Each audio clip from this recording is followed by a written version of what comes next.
You gonna pay for that, Morales? Peterson's voice dripped like cheap syrup. Not a question, more like a threat. Outside, the rain hammered the golden spoon. Inside, Jenna gripped the worn leather wallet in her apron pocket. $5,000. Enough to save Noah. Enough to finally breathe. But the old guy, quiet, kind eyes. Now Peterson was on her, cameras rolling. He thought she was a thief. He's already decided. But Jenna knew something he didn't. The faded photo inside, the woman smiling, a bench. That picture? It was worth more than all the money in the world. More than her job.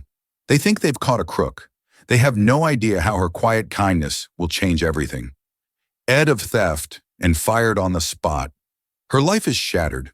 But the story doesn't end there, because just a few hours later, the quiet, unassuming man who lost that wallet comes back to the diner.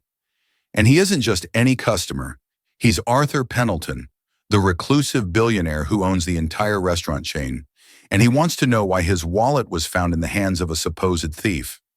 The smell of stale coffee and sizzling bacon grease was the perfume of Jenna Morales' life. It clung to her clothes, her hair, and her weary spirit. At 6:02 a.m., the lights of the Golden Spoon Diner flickered on, casting a jaundiced glow over the worn red vinyl booths and the checkered linoleum floor.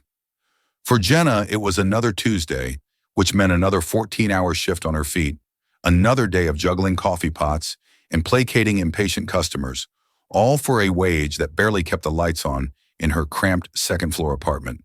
The real weight, however, wasn't the job itself. It was Noah. Her 7-year-old son was the sun in her universe, a bright, curious boy with a laugh that could melt glaciers. But that laugh was too often cut short by a ragged, desperate camp for air. Noah's asthma was severe, a constant lurking monster that prescription medication and regular nebulizer treatments kept at bay. But keeping it at bay was expensive. The co-pays, the emergency inhalers, the specialist visits. They were a financial tidal wave that was slowly pulling Jenna under. An eviction notice was tucked under a magnet on her fridge, a stark white rectangle of shame she tried not to look at. Morales, you're on opening duty. Table 7's coffee is already cold, and they just sat down. Try to keep up today, will you? The voice belonged to Dennis Peterson, the diner's manager. He was a man whose ambition had long outstripped his talent, leaving him bitter and obsessed with the small thief he ruled. He lived by the corporate manual, a 3-in-binder he treated like scripture. Policy was his shield, and he used it to bludgeon any hint of individuality or common sense out of his staff. Yes, Mr. Peterson, Jenner said, her voice a practiced monotone. She grabbed a fresh pot of coffee, her movements efficient and automatic. Years of this work had turned her body into a machine. Poor smile. Take the order. Repeat. The morning rush was a blur of faces and orders. Scrambled over easy bacon. Crisp bacon limp. Jenna moved through it all with a detached grace. Her mind is at miles away. Calculating. The pharmacy bill is $187. The rent is 2 weeks late. Noah needs new shoes. The numbers swirled in her head, a dizzying ballet of debt and despair. Her only ally in this place was Brenda, a heavy-set woman in her late 50s with a cynical sense of humor and a heart of gold. During a brief lull, Brenda leaned against the counter next to Jenna, refilling salt shakers. He's on a tear today, Brenda muttered, nodding towards Peterson's office. Got an email from corporate about optimizing profit margins. For him, that means counting how many napkins we give out. Jenna forced a weak smile. Tell me something I don't know. You look tired, honey. Is Noah okay? Same as always, had a rough night. The humidifier helps, but Jenna's voice trailed off. She didn't need to finish. Brenda understood every parent's worst fear is not being able to provide, not being able to protect their child. For Jenna, that fear was a constant physical ache in her chest. It was around 11:30 a.m., just as the lunch crowd began to trickle in, that it happened. A man had been sitting alone in booth 12, a quiet, elderly gentleman in a simple tweed jacket. He hadn't been demanding. He'd ordered a black coffee and a bowl of oatmeal, read a newspaper, and left a generous tip. Jenner had barely registered him beyond his polite smile. As she cleared his table, wiping away the crumbs and collecting the dishes. Her hand brushed against something thick and solid, wedged between the seat cushion and the booze wall. She pulled it out. It was a men's wallet.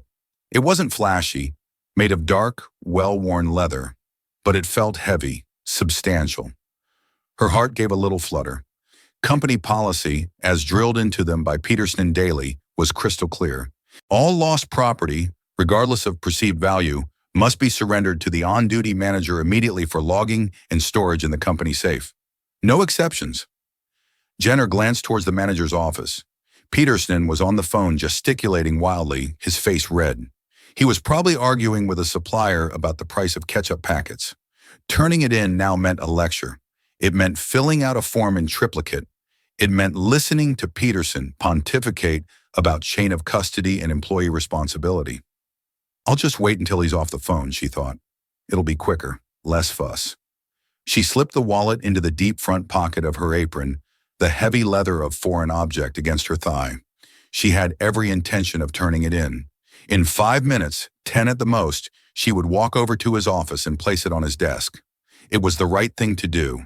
It was the only thing to do. But in that moment, as she turned to greet a new family sliding into a booth, she had no idea that this simple, honest intention was about to cost her everything. The weight of the wallet in her apron pocket was a constant reminder. Through 3 more lunch orders and a half-dozen coffee refills, it felt like a lead weight pulling at the fabric, pulling at her conscience. Every time she brushed against a table, the solid rectangular shape pressed against her leg. Mr. Peterson was still on his phone call, his voice now a low, angry rumble that vibrated through his office door. Finally, a momentary calm descended upon the diner. Most tables were served, and the kitchen clatter subsided to a simmer. Jenna ducked into the narrow, dimly lit employee break room, a closetized space that smelled of instant soup and disinfectant. She needed a moment. Her heart was hammering against her ribs, a frantic rhythm of anxiety. Why? She hadn't done anything wrong. She was just holding on to it until the manager was free. Still, she had to see. Curiosity, a dangerous and powerful force nared at her. What if there was an ID inside? She could see the man's name, maybe even find a phone number. If she could call him directly, she could save everyone the trouble of Peterson's bureaucratic nightmare. The man could come back, get his wallet, and be on his way. A simple human solution. With trembling fingers, she pulled the wallet from her pocket. The leather was soft, worn, smooth with years of use. It opened with a gentle sigh. The first thing she saw was the cash. Her breath caught in her throat. It wasn't a few 20s. It was a thick, neat stack of $100 bills. She quickly, discreetly fanned the edge of the stack with her thumb. 10, 20, 30. She stopped counting somewhere around 50. $5,000, maybe more. $5,000. The number echoed in the sudden silence of her mind, drowning out the distant clang of pots and pans. It wasn't just money. It was a solution. It was the past due rent paid in full. It was the looming medical collection agency silenced. It was a new, more effective nebulizer for Noah. It was a month, maybe 2, without the crushing, suffocating weight of poverty pressing down on her. It was a chance to breathe. Her mind raced, painting a vivid, seductive picture. Who would know the man was old, unassuming? He might not even remember how much cash he had. He might not even remember this diner. He could be a tourist already on a plane to another state. She could just take it. She could walk out at the end of her shift, pay her bills, and no one would be the wiser. She saw Noah's face, his small chest heaving during a nighttime asthma attack, and her resolve wavered. Wasn't her son's health more important than the pocket money of some wealthy stranger? Her gaze fell from the cash to the other side of the wallet. Tucked behind a flap of leather, she saw the edge of a photograph. She carefully slid it out. It was old and faded, the corners soft with wear. It showed a young woman with a radiant smile, her hair styled in a way that suggested the photo was decades old. She was sitting on a park bench, and the man standing behind her, his hands on her shoulders, was a much younger version of the quiet gentleman from booth 12. They looked happy, deeply in love. There was an inscription on the back in delicate looping cursive, Arthur and Genevieve, 1978. Our bench. Something inside Jenna shifted. The cash was impersonal. It was paper. But this photo, this was a life. This was a memory, a piece of someone's soul they carried with them every day. This wallet didn't just contain money.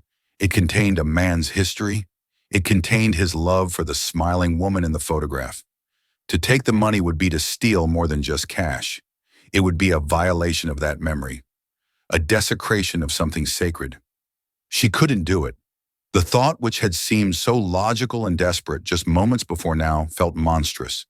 Her own struggles were real, but they didn't give her the right to inflict a different kind of pain on someone else.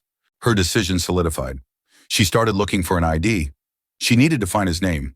She sifted through the slots past a few credit cards. Arthur Pendleton. The name was printed in simple block letters on a platinum card. There was no address, no phone number, just the name, Arthur Pendleton. She tucked the photo carefully back into its slot, closed the wallet, and took a deep, steadying breath. The temptation had passed, leaving behind a clean, clear sense of purpose. She would do the right thing. She would march into Peterson's office, slap the wallet on his desk, and endure whatever lecture he deemed necessary. She pushed open the break room door and stepped back into the diner.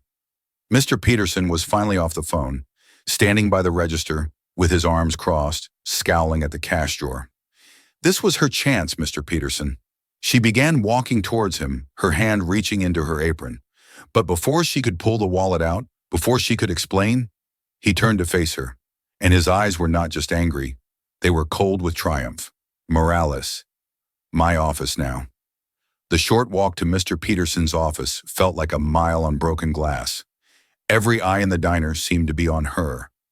Brenda shot her a worried look from behind the coffee machine. The cook peered out from the kitchen window, his spatula frozen midair. Jenna's stomach twisted into a tight, cold knot. This wasn't the look of a manager about to log a lost item. This was the look of a predator who had cornered his prey. The office was as charmless as the man himself. A cheap metal desk was littered with schedules and invoices. The only personal touch was a framed manager of the month certificate from 3 years ago. A small black and white monitor sat on the corner of the desk, displaying a grainy four-way split of the diner's security cameras. Peterson didn't invite her to sit. He walked behind his desk and pointed a thick, accusatory finger at the screen. I saw you, Morales. Jenner's brow furrowed. Saw me? What? Sir, don't play dumb with me. It's insulting. He sneered. He tapped the screen, rewinding the footage. He pointed to a timestamp, 11:34 a.m. It showed her clearing booth 12, finding the wallet and slipping it into her apron. Then he fast-forwarded. 11:35, 11:40, 11:45. The footage showed her serving other tables, pouring coffee, even smiling at a customer's child, all with the wallet still in her pocket. Finally, it showed her entering the break room. 22 minutes, Peterson said, his voice dripping with venom. For 22 minutes, you had that wallet in your possession. You served 3 tables. You refilled 6 drinks. You made no attempt to surrender the item to management as per Section 4, subsection B of the Employee Code of Conduct. Jenner's head was spinning. Mr. Peterson, I was waiting for you to get off the phone. I was going to give it to you as soon as you were free. I just went into the break room to find an ID. She pulled the wallet from her apron and placed it on the desk between them. See, it's right here. Nothing is missing. I was just trying to find the owner's name. Peterson didn't even glance at the wallet. His eyes were fixed on her, alight with a cruel glee. You were trying to find an eye, or were you in there counting the cash, deciding if it was worth losing your job over? The accusation hit her like a physical blow. What? No, I would never. Oh, I think you would. He cut her off. I know your type. Always complaining about hours, always needing an advance. I see the desperation. You thought you hit the jackpot. A little bonus for yourself. You slip into the break room, the one place without a direct camera angle to see what your prize is. The only reason you didn't walk out with it is because you knew you wouldn't get past me at the end of your shift. Every word was a twisting knife. He was painting a picture of her as a common thief, a degenerate, and he was doing it with such relish. All her hard work, all the double shifts, The swallowing of her pride day after day, it all meant nothing. In his eyes, her poverty was proof of her guilt. That's not true. Jenna's voice shook with a mixture of fear and fury. I saw a photo inside a picture of the man and his wife. That's why I decided to look for his name. I wanted to return it to him. His name is Arthur Pendleton. Peterson actually laughed. A short barking sound, a likely story. You're just making that up now to save your own skin. You violated company policy. You concealed lost property on your person for 22 minutes. That constitutes intent to steal. We have a zero-tolerance policy for that, Morales. Zero tolerance. He was enjoying this. He was making an example of her. He probably saw a commendation from corporate in his future, and at boy for his vigilance. Please, Mr. Peterson. She begged, the fight draining out of her, replaced by a cold, creeping dread. I need this job. My son, he's sick. That's not my problem, he said, his face hardening into a mask of indifference.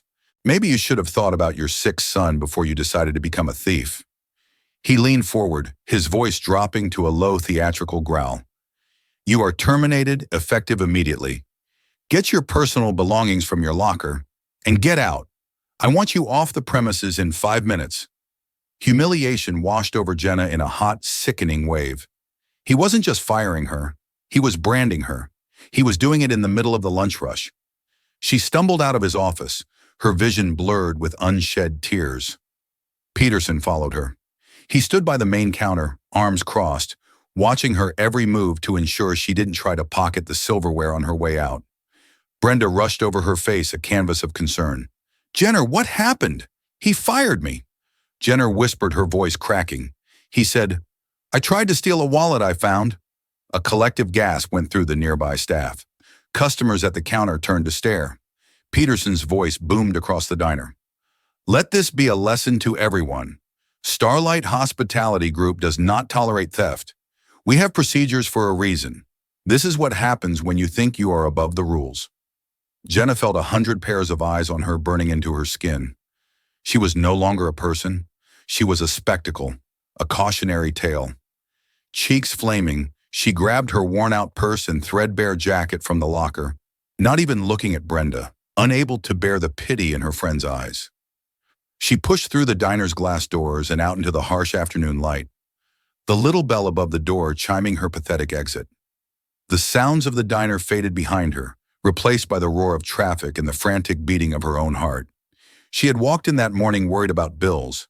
She was walking out now with no job, no final paycheck, and the stain of a false accusation clinging to her like the smell of bacon grease. She had nothing. And as she began the long, numb walk home, one question screamed in her mind.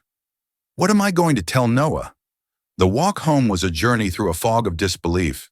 The city bustled around her cars, honking people laughing on their lunch breaks, the scent of street food from a vendor's cart. But Jenna was insulated from it all by a thick blanket of shock. Her feet moved one in front of the other out of sheer habit, carrying her towards the one place she felt safe, a place that was now under imminent threat. Her apartment building was a tired 3-story brick structure with peeling paint and windows that rattled when the wind blew. The climb up the 2 flights of stairs felt like ascending a mountain. Each step seemed to amplify the words echoing in her head. Terminated, thief, zero tolerance. She unlocked her door and stepped inside. The silence was the first thing that hit her. Usually after school, the small apartment would be filled with the sound of cartoons or Noah humming as he drew at the small kitchen table. But today it was utterly still. A note on the table in the neat rounded handwriting of her neighbor, Mrs. Gable, explained why Jenna Noah had a bit of a coughing spell after school. Didn't seem too bad, but I thought it best to take him over to my place and get him on his nebulizer. He's calm now and watching a movie. Come get him when you're back. Don't worry, Susan. A fresh wave of nausea and gratitude washed over Jenna. Gratitude for her kind elderly neighbor and nausea at the reality of the situation. Another asthma attack. Another reminder of the fragile thread from which her son's health and her own sanity hung. And now she had lost the single most important tool she had to protect him, her income, and with it her health insurance. She sank onto the lumpy sofa, the springs groaning in protest. The eviction notice on the fridge seemed to mock her, its bold red letters glowing with malice. She stared at the worn spot on the carpet where Noah usually played with his toy cars, at the crayon drawing of a smiling sun he had taped to the wall. This was her world, this tiny, struggling, love-filled world. And Mr. Peterson had just set a match to it. For a long time she just sat there hollowed out. The anger and humiliation from the diner had cooled into a solid, heavy lump of despair in her gut. How could this have happened? She had spent her entire life trying to be a good person. She worked hard, paid her taxes, was polite to everyone, and raised her son to be kind and honest. And her one reward for a moment of integrity was public disgrace and financial ruin. The irony was so cruel it was almost laughable. After an hour of sitting in the deafening silence, she knew she couldn't postpone the inevitable. She had to face her son. She walked over to Mrs. Gable's apartment and knocked softly. Noah flew into her arms the moment the door opened. "Mommy, I saw the new Astrobot movie. It was so cool. Can we get it?" Jenna hugged him tight, burying her face in his soft, clean-smelling hair, trying to absorb his innocent joy. "Maybe soon, sweetie. Maybe soon." Mrs. Gable gave her a knowing, sympathetic look. He was a trooper, just a little wheezy. "He's fine now." Back in their own apartment, Jenna tried to act normal. She helped Noah with his homework, listened to him chatter on about Astrobot's laser cannons, and made them macaroni and cheese for dinner. But a dark cloud hung over her, and Noah, perceptive as always, picked up on it. "Are you sad, Mommy?" he asked, pushing a noodle around his plate. Jenna's carefully constructed dam of composure finally broke. A single tear escaped and rolled down her cheek. "Yeah, sweetie. Mommy's a little sad." She couldn't bring herself to tell him the whole truth, to see the fear in his eyes. "My job, it's finished. I won't be working at the diner anymore." Noah's face fell. "Why don't you like making pancakes?" "It's complicated," she said, forcing a watery smile. "But don't you worry. It's a good thing. It means I'll have more time to find a much better job, and I'll get to spend more time with you." It was a lie, and it tasted like ash in her mouth. The truth was, she would be spending every waking moment desperately scouring online job boards, pounding the pavement, facing rejection after rejection in a city that had little to offer a waitress without a high school diploma. Later that night, long after Noah had fallen asleep, Jenna sat at the kitchen table, the glow of her old laptop illuminating her face. The screen was filled with job listings: telemarketer, warehouse stalker, overnight cleaner. Each one required experience she didn't have, or offered hours that were impossible for a single mother. The silence of the apartment pressed in on her. It was a silence filled with the hum of the refrigerator, the distant wail of a siren, and the terrifying sound of her own dwindling options. She thought back to the wallet, the $5,000, the easy way out she had rejected for a dark, fleeting moment. She wished she had been the person Mr. Peterson accused her of being. She wished she had just taken the money. At least then she would be $5,000 richer instead of jobless, shamed, and utterly hopelessly alone. She closed the laptop, leaned her head on the table, and finally allowed herself to cry. Arthur Pendleton did not care about the money. The $5,000 in his wallet was a fraction of what he earned in interest before his first cup of coffee in the morning. What he cared about was the photograph. The faded image of Genevieve, his late wife, was the single most valuable thing he owned. He had carried it every day for 47 years. It was his compass, his connection to a time when his life was simpler and infinitely richer. He didn't realize the wallet was missing until late that afternoon. He reached for it to pay for a book at a small independent bookstore, and his hand met an empty pocket. A mild panic, cold and sharp, pierced his usual calm. He mentally retraced his steps. The park, the bookstore, and before that, the diner, the Golden Spoon. He hadn't been to one of his own diners in years. He'd started Starlight Hospitality Group with a single location, a place much like the Golden Spoon, built with his own hands, and Genevieve's unwavering belief in him. After she passed, he had retreated from the world, burying himself in the sterile, anonymous world of boardrooms and stock portfolios. His empire grew, but he had lost touch with its foundation. This morning, on a whim of nostalgia, he had decided to visit one to see if any of the old magic was left. His driver, a stoic man named Paul, navigated the black sedan back to the diner. It was now 4:00 p.m., the quiet period between the lunch and dinner rushes. As Arthur stepped out of the car, he felt a pang of disappointment. The place looked tired. The sign was missing a letter, so it read the G-Len spoon. It lacked the heart, the warmth that he and Genevieve had poured into their first venture. He pushed open the door, the little bell chiming his arrival. A different waitress was on duty, now a young woman with pink hair, who barely looked up from her phone. At the counter, a man in a slightly too tight manager's uniform was proudly supervising the refilling of sugar dispensers. This must be the man in charge. Arthur approached him. "Excuse me, I was in here earlier this morning around 11 schwas. I believe I may have left my wallet." The manager, Dennis Peterson, straightened up, puffing out his chest. A lost wallet was an opportunity to demonstrate his competence. "A lost wallet, you say? Can you describe it?" "Dark leather, worn. It had a significant amount of cash in it." Arthur said, his voice quiet and steady. Peterson's eyes lit up with recognition and something else, a smug sense of self-importance. "Ah, yes. The wallet, dark leather, found in booth 12. We have it." A wave of relief washed over Arthur. "Thank God. I don't care about the cash, but there's a photograph in there." "Rest assured, sir. Your property is completely secure," Peterson said, cutting him off. He was practically pining. "You were very lucky. In fact, you were the victim of an attempted theft. But I handled the situation personally." Arthur's eyebrows drew together. "An attempted theft? What are you talking about?" "One of my waitresses," Peterson said, lowering his voice conspiratorially. "A woman named Jenna Morales. She found your wallet, and instead of turning it in, she concealed it on her person. Took it into the break room to rifle through it. No doubt I was monitoring the security cameras and caught her red-handed. I confronted her, retrieved your property, and terminated her on the spot.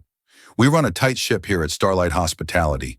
Zero tolerance for that kind of behavior." Peterson smiled, expecting praise, perhaps even a reward. But Arthur Pendleton was silent. He was a man who had built a global enterprise on his ability to read people. He could dissect a CEO's lies during a multi-billion-dollar negotiation, and he could spot insincerity from a mile away. And something about this manager's story, his eagerness to paint himself as the hero and the waitress as the villain, felt profoundly wrong. "This waitress, Arthur," said slowly, his eyes narrowing. "You're certain she was trying to steal it?" "Absolutely," Peterson confirmed with a confident nod. "Kept it in her apron for over 20 minutes. A clear violation of policy, a clear sign of intent. It's an open and shut case, but don't you worry, your wallet is safe in the company lockbox. Let me get it for you." He bustled off towards his office. Arthur stood by the counter, a strange disco settling over him. He looked around the diner at the worn vinyl of booth 12, where he had sat just hours before, lost in memories of Genevieve. He imagined a waitress, this Jenna Morales, finding his life's most precious memento. He thought about the kind of desperation that would lead a person to steal, but he also thought about the kind of pride that would lead a manager to ruin someone's life just to score points with corporate. Peterson returned, holding the wallet out like a trophy. "Here you are, sir. Good as new." Arthur took the wallet. He opened it immediately. The cash was there, a thick, untouched brick, but he ignored it. His fingers went straight to the familiar flap of leather. He pulled out the photo of Genevieve. It was there, safe. He stared at her smiling face, and for a moment the world fell away.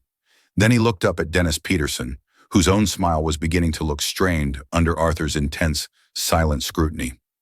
"I'd like to see the security footage," Arthur said, his voice soft, but laced with an authority that Peterson had never before encountered. Peterson blinked. "The footage? But why? As I said, I handled it. The perpetrator has been dealt with." "I'm sure you did," Arthur replied, his eyes cold as steel. "Show me the footage." Now, a nervous sweat began to beat on Dennis Peterson's upper lip. This wasn't how he had envisioned this encounter. He had expected a grateful handshake, maybe a hefty tip from the wallet's owner as a thank you. He had not expected this quiet, intense old man to demand evidence. "Sir, I can assure you it's not necessary," Peterson stammered, wringing his hands. "It's just standard procedure and the employee in question. I am not interested in your assurances." Arthur cut in his voice, dangerously calm. "I am interested in the truth. I want to see exactly what happened.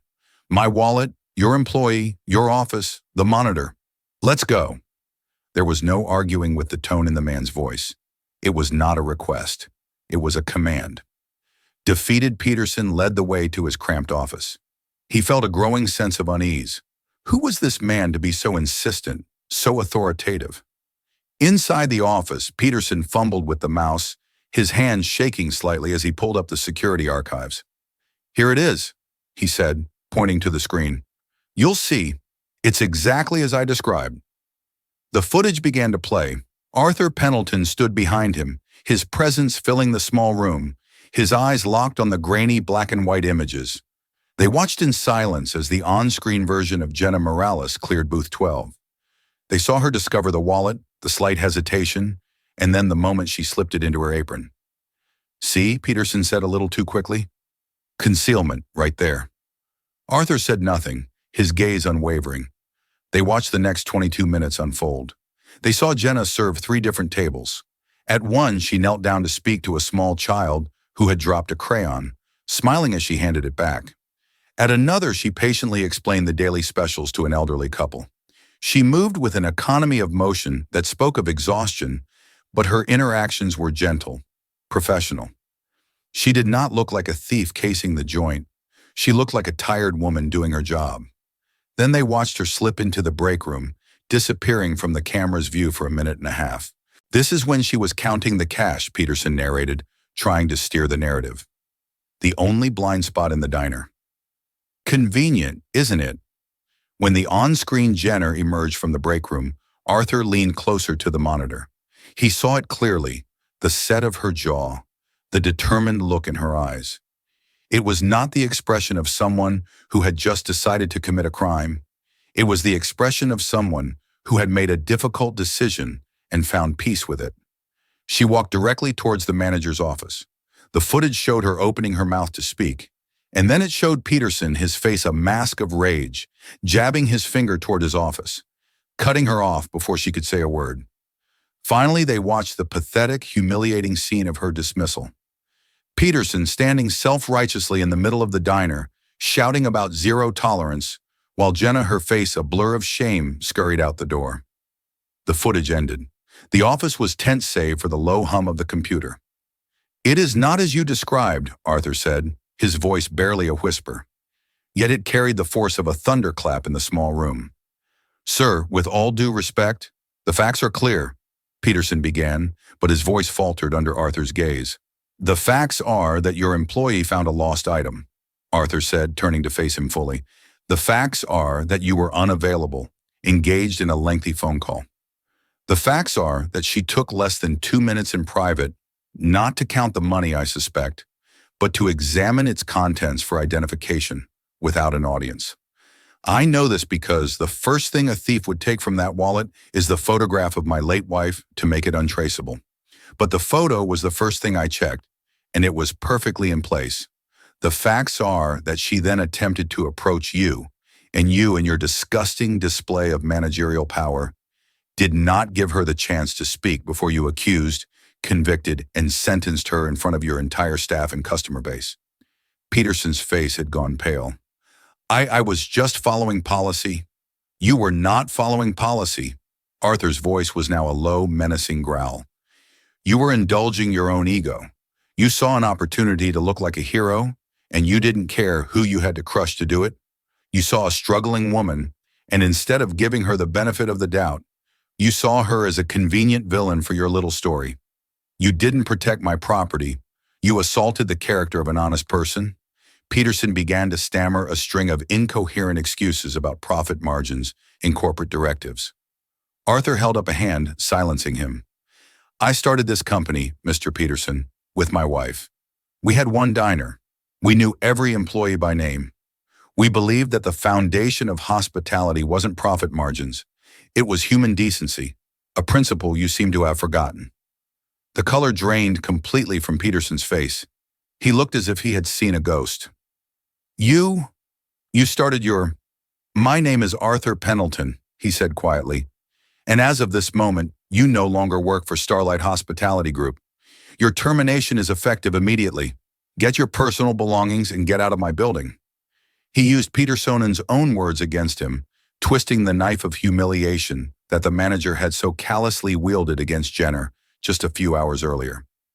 Petersonen stood frozen, his mouth agape, the world he had so carefully constructed crumbling around him. Arthur turned his back on the disgraced manager. He picked up the phone on the desk and buzzed the front counter. The pink-haired waitress answered. "This is Arthur Pendleton," he said. "I need you to access the employee files. I need the home address for Jenna Morales." Jenna Morales was sitting at her small, wobbly kitchen table, engaged in the quiet ritual of despair. She was sorting bills into two piles, hopelessly late and imminently catastrophic. The eviction notice sat in the center, a paper tombstone for the life she had tried to build. Each rustle of paper was an echo of her failure. The apartment was silent except for the hum of the old refrigerator and the soft, rhythmic breathing of Noah sleeping in the next room. It was that sound, the sound of her son's peaceful breath, that kept the last embers of her hope from being extinguished completely. Then came the knock. It wasn't the timid, papery tap of her elderly neighbor, Mrs. Gable. It wasn't the aggressive, impatient banging of the landlord. This was a firm, measured, three-part knock. Thump, thump, thump. A sound with weight and purpose. It was the sound of authority, and it sent a jolt of pure, ice-cold terror through her veins. Her first thought was the sheriff. They were here to serve the final eviction papers to put her and Noah out on the street. Her mind, already a maelstrom of anxiety, spun into a nightmarish fantasy. She saw them taping the notice to her door, saw the pity and judgment in her neighbor's eyes. What would she do? Where would they go? Would they end up in a shelter? Would someone from social services decide she was an unfit mother and try to take Noah? Her heart hammered against her ribs as she crept towards the door, her socked feet making no sound on the worn linoleum. Her hands trembled as she reached for the peephole, a tiny fisheye lens into a world that had suddenly become hostile. What she saw made her breath catch in her throat. Standing in the dim, flickering fluorescent light of her building's hallway was the elderly gentleman from booth 12, the man from the diner. The owner of the wallet that had become the catalyst for her life's complete and utter implosion. The terror shifted, becoming sharper, more specific. Peterson must have followed through. He must have filed a police report embellishing his story of her attempted theft. This man, this victim, was here with the police. They were probably waiting just out of sight down the stairs to identify her, to press charges to have her arrested. The image of being led away in handcuffs of Noah, waking up to find his mother gone, flashed behind her eyes. It was a vision so horrific it almost brought her to her knees. Taking a ragged breath, she decided she couldn't hide. She had to face it. She slid the chain lock into place, a flimsy, pathetic piece of metal that was her only shield, and opened the door a few inches. "Can I help you?" she asked. The voice that came out was not her own. It was a thin, reedy whisper stripped of all warmth and life. The man's face, seen up close, was etched with lines of weariness and a deep, profound sadness. He looked not like an accuser, but like someone carrying a heavy burden. "Miss Morales, Jenna Morales," he asked, his voice gentle, devoid of any malice. "My name is Arthur Pendleton. I was at the diner this morning. I believe you found my wallet." Jenna flinched as if he'd struck her. The chain rattled as her hand shook. "I didn't steal anything." She blurted out the words. "A desperate torrent. I swear I didn't. I was going to give it right to the manager, Mr. Peterson, but he was on the phone. I just wanted to look for an ID. I never would have taken anything. Please. You have to believe me. I have a son." Arthur Pendleton held up a hand, not to silence her, but as a placating, peaceful gesture. "I know," he said, and the simple words were so full of sincerity, they momentarily stunned her. "I know you didn't, Jenna. I saw the truth with my own eyes. May I please come in for a moment? I promise you, I am not here to cause you any more trouble. I am here to try and undo some of the trouble that has been done to you." She stared into his eyes, searching for any hint of a lie, any trap. She found none. There was only a quiet, resolute honesty. Against every instinct, screaming at her to slam the door and hide, she slowly, hesitantly slid the chain free. She opened the door and stepped back, allowing him to enter her small, threadbare world. He stepped inside his presence, seeming to take up all the air in the room. He was dressed in a simple but clearly expensive wool coat, and his shoes were polished to a soft gleam. They stood in stark contrast to the cracked linoleum and the faded thrift store armchair. He took in the apartment in a single, sweeping glance. The crayon drawing of a smiling sun taped to the wall. The single pair of Noah's small, worn-out sneakers by the door. The stack of bills on the table. His gaze wasn't one of judgment or pity. It was one of quiet, heartbreaking comprehension. "I have just come from the diner," he began, turning to face her fully. "I asked to see the security footage from this morning. I watched the entire incident unfold." He paused and described what he saw. "I saw you find the wallet. I saw you look towards the manager's office and see him occupied. And then I watched you serve 3 more tables. I saw you kneel down to help a little girl who had dropped her crayon. I saw you patiently assist an elderly man who couldn't read the menu. And then I saw you walk into the break room." Jenner's stomach clenched, but he continued. "Mr. Peterson claimed you were in there counting my money, but I saw the look on your face when you came out. It wasn't the look of a thief. It was the look of someone who had made a decision. A hard one, I imagine. Then I saw you walk directly to him to do the right thing, and he never even gave you the chance to speak." He took a step closer, his eyes locking with hers. "What Mr. Peterson did to you, the accusations, the public humiliation, was a monstrous injustice. It was cruel, it was unwarranted, and it was a complete failure of everything my company is supposed to stand for. And for that, from the bottom of my heart, I am sorry." Jenna stared at him bewildered. "Your company?" A flicker of pained irony crossed Arthur's face. "Starlight Hospitality Group. I started it a lifetime ago, which means that Mr. Peterson was my employee acting in my name. The responsibility is ultimately mine." The revelation landed with the force of a physical blow. Jenna stumbled backward and sank onto the arm of her lumpy sofa. The quiet man from the booth, the owner. The entire time she had been serving coffee to the man who owned the building, who owned her job, who owned her entire miserable fate. The world tilted on its axis. "Mr. Peterson has been relieved of his duties," Arthur stated flatly. "But firing him doesn't fix this. It doesn't undo the damage. It doesn't pay your rent." He nodded towards the pile of envelopes on the table. "And it doesn't help your son. You mentioned he was sick." Tears, hot and sudden, welled in Jenna's eyes. She could only nod, the word "ama" caught in the tight knot of her throat. "Jenna," he said, his voice softening, becoming almost paternal. "In this world, integrity is the rarest and most precious commodity. It's worth more than any stock, more than any building. Today you were faced with a temptation that could have solved your problems in an instant. A temptation, I am sure, felt overwhelming. And you chose to do the right thing. You chose to protect a memory for a complete stranger." He reached into his coat pocket and pulled out a long, crisp business envelope. "This is not charity," he said, holding it out to her. "This is restitution. This is a bonus for integrity under extreme duress. And it is an offer." Her hand trembled so violently she could barely take the envelope from him. She fumbled with the flap, her fingers feeling clumsy and numb. Inside were 2 documents. The first was a cashier's check made out to Jenna Morales. When she saw the amount, her vision swam. $50,000. It was an impossible number, a figure from another universe. She had to read it 3 times to be sure her eyes weren't deceiving her. "That," Arthur said gently, "is to settle your accounts, your rent, your medical debts, all of it. It is to provide a cushion so that you never again have to feel the kind of desperation that forces you to even consider a choice like the one you face today. It is also compensation for the slander against your character and the profound emotional distress you were forced to endure." The second document was a letter on heavy cream-colored paper bearing the Starlight Hospitality Group letterhead. It was a formal job offer. Her eyes scanned the page past the legalese to the title Regional Manager Quality and Training. The proposed salary was a number she had never dreamed she would earn in a year, let alone with full medical, dental, and vision benefits for her and her family, effective immediately. "I have a problem, Jenna," Arthur said, drawing her stunned gaze up from the paper. "My company has grown too big.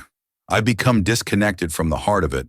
It's filled with men like Dennis Peterson, men who see policies, not people, who see numbers, not names. I need to fix that. To do that, I need someone to be my eyes and ears, someone to travel to the diners, to work with the staff to ensure the core value of this company. Human decency is not just a slogan on a poster. I need someone who understands, someone who has been on the other side of that counter, someone with unimpeachable character." He took his worn leather wallet from his pocket, and from it he carefully removed the faded photograph of his wife. He held it with a tenderness that was heartbreaking to witness. "This is Genevieve," he said softly. "My late wife.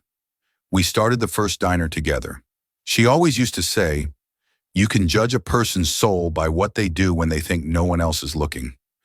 Today, Jenna, I saw your soul, and it reminded me of hers. Honest, strong, kind."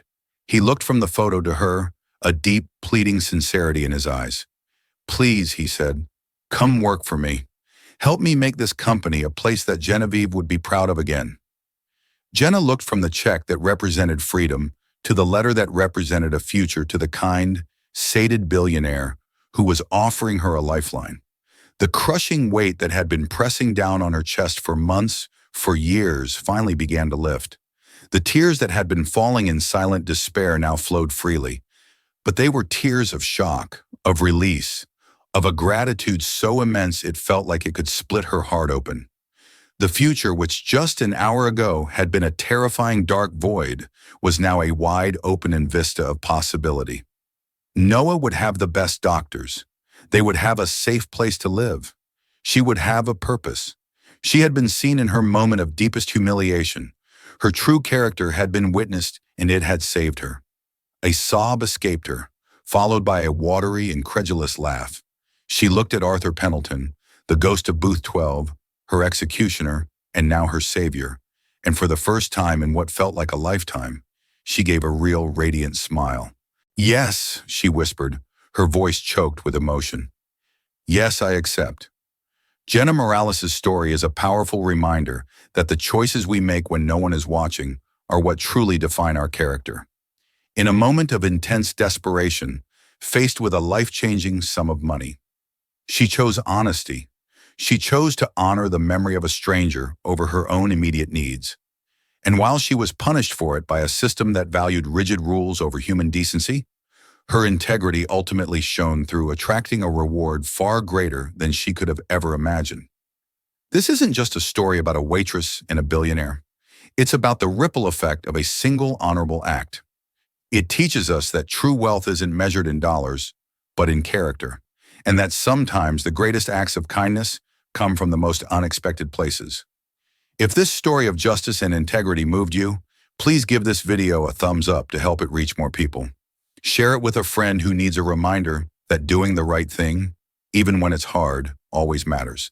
And don't forget to subscribe to our channel for more real-life stories that will restore your faith in humanity. Thank you for listening. Thank you for